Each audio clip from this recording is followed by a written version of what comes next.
এটা হচ্ছে মুন্সিগঞ্জ শহরের সুপার মার্কেট অর্থাৎ মুন্সিগঞ্জের প্রাণকেন্দ্র। আপনারা দেখছেন এখানে আজকে অনেক লোকের সমাগম ঘটেছে।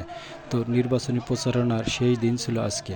এটা হচ্ছে মুন্সিগঞ্জ ৩ আসনের ভেতরে পড়েছে, অর্থাৎ মুন্সিগঞ্জ সদর এবং গজারিয়া উপজেলা মিলে হচ্ছে মুন্সিগঞ্জ ৩ আসন। এই আসনে বিএনপির যে মনোনীত প্রার্থী উনি হচ্ছেন জনাব কামরুজ্জামান রতন, এবং যে প্রতিদ্বন্দ্বী যে প্রার্থী রয়েছে অর্থাৎ স্বতন্ত্র প্রার্থী উনি হচ্ছেন মোহাম্মদ মহিউদ্দিন। এছাড়া জাতীয় পার্টি থেকে এখানে নির্বাচন করছেন আরিফুজ্জামান দিদার, ইসলামী আন্দোলন থেকে সুমন দেওয়ান, সিপিবি থেকে কামাল হোসেন, খেলাফত মজলিস থেকে নূর হোসেন নুরানি।